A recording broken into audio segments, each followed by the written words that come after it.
Okay, let's just dive right into this explainer. Today, we're tackling a topic that's pretty much everywhere right now. We're looking at why AI is this absolute powerhouse of a tool for things like brainstorming, summarizing, and organizing, but also why it fundamentally requires human verification, and that is especially true in the workplace and the classroom. We're going to unpack the actual mechanics of how we interact with digital information today and really help you build a rock-solid foundation of digital literacy. Now, right off the bat, we need to address a super common trap for beginners. When we see clear wording, a highly professional tone, and beautifully detailed formatting, our brains naturally just want to trust it, right? But as this quote reminds us, a confident answer is not the same as a correct answer. It's a really important distinction. Those polished features, they literally do not prove an AI's accuracy. We have to train ourselves to separate the slick presentation of the information from the actual factual reality of the information. To get us there, we'll be following this exact blueprint today. We're mapping our explainer straight to these 4 core pillars. First up, verifying AI-generated claims. Second, comparing search tools. Third, recognizing algorithmic influence. And finally, applying human judgment.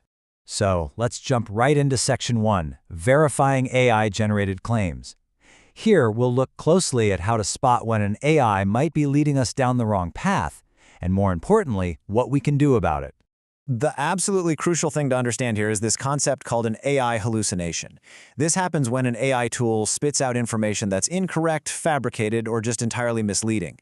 And you might be wondering, well, why does this happen? It's basically because AI tools don't actually know information the way human experts do. They don't have lived experience. They're just predicting patterns in massive amounts of data based on your prompts. And sometimes those predictions lead to these incredibly confident but completely fabricated hallucinations. So there are some very specific red flags you need to keep an eye out for. Because these answers look so polished, it's super easy to miss that an AI might be handing you completely outdated software instructions, or maybe describing a feature that doesn't even exist anymore. I mean, they might mix up 2 similar-sounding terms, completely invent a statistic out of thin air, or give you a totally mismatched citation. These are just the practical everyday realities of using pattern-predicting tools. And because of those kinds of errors, checking your citations is a mandatory step, no exceptions. You just cannot assume a citation is valid just because it looks like a legit academic reference. You've got to follow these steps. First, verify the citation actually exists. Second, check if it links to the correct page. And third, and honestly, this is the biggest one, you have to open the source yourself and confirm it actually supports the exact claim the AI is making. A lot of times, a source might discuss the general topic, but it completely fails to back up the specific fact you're looking for. Which brings us to a real golden rule of digital literacy. Important information has to be verified outside the AI tool.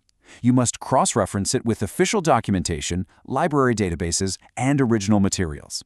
This step is absolutely non-negotiable, especially when the task you're working on impacts something real. Things like your grades, workplace safety, your finances, legal rights, or your professional reputation. So let's look at how a responsible workflow actually evolves. If you get a weak AI response, one that sounds super confident but has 0 sources or dates, you just can't use it as evidence. You have to verify those claims yourself. Now, as we move from partially useful AI responses to stronger ones, the AI might actually give you source pathways. But guess what? Your action is still exactly the same. You still have to open and check those sources. The ultimate goal here is verified student work. That's where you're using the AI as a support tool, sure, but you're relying on your own human judgment and checked sources to create something that's actually appropriate for academic or workplace use. Moving right along to Section 2, comparing search tools. We really need to break down the fundamental difference between how traditional search engines operate and how AI summaries actually function. The big takeaway here is really about the mechanism of action. Traditional search tools provide you with a list of links, right? They help you find multiple sources so you can compare them, check out the creator, look at the dates, and verify the evidence yourself. AI summaries, on the other hand, generate an explanation based on processed information. Basically, an AI summary is a generated starting point, while a traditional search gives you the actual, raw evidence. What this means in practice is that different tasks require different tools. You really have to match your objective with the right platform. So, if you need scholarly evidence, a library database is for sure your best bet. Need current technical procedures? You'll want to go straight to official documentation for that. If you're trying to compare different websites, traditional search is great. But if you're just looking for summaries or trying to brainstorm ideas, well, that's exactly where AI-supported search really shines. In fact, AI is a fantastic assistant for that early-stage research and organization. It's totally brilliant for brainstorming keywords, simplifying really difficult concepts so you can just grasp the basics, creating study outlines, generating research questions, and organizing all your notes. These uses actively support your learning. But, and this is a big but, that's provided you continue to think critically and don't mistake that early brainstorm for your final product. Okay, let's shift gears now for Section 3, recognizing algorithmic influence. Because you see, it's not just about what we search for, it's also about what the system actively chooses to show us. Right at the heart of this whole thing is the algorithm. And an algorithm is really simply a set of rules or calculations used by a system to process information, rank search results, and recommend content. Now, algorithms are incredibly useful. They help sort out massive amounts of data that would literally be impossible for us to sift through otherwise. But on the flip side, they also dictate exactly what you notice first in a recommendation feed or on a search result page. You see, platforms prioritize some very specific visibility factors. They look at relevance, sure, but they also heavily weigh personalization based on your own past behavior. They look at engagement signals, like how many clicks, likes, or comments a piece of content is getting. They also factor in sponsored placements, which just means somebody paid for you to see it. And because of all this, your search results are highly personalized and heavily influenced by what gets the most engagement, not necessarily what's the most factual. Which leads us right into a massive trap for beginners. Information visibility is not always the same as information quality. Just because a video clip goes totally viral, or a link is sitting at the very top of your search page, does absolutely not prove its accuracy. False claims can become incredibly popular, and misleading posts can literally get thousands of shares in no time.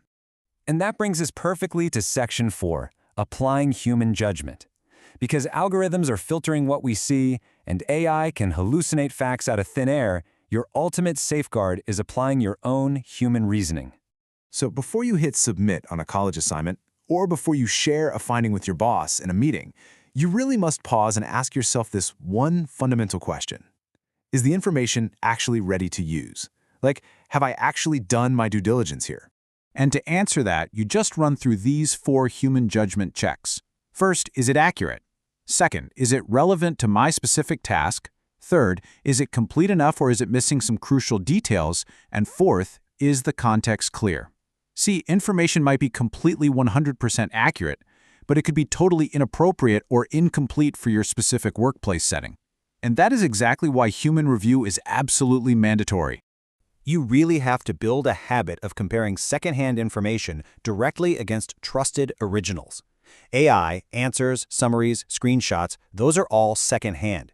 You need to cross-check them against official documentation, actual data sets, internal company guidance, or scholarly sources. You never, ever want to rely solely on a secondhand explanation when you're making a real-world decision.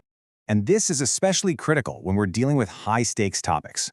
We're talking about things like health advice, your legal rights, financial decisions, safety protocols, your academic grades, or sensitive student and customer records.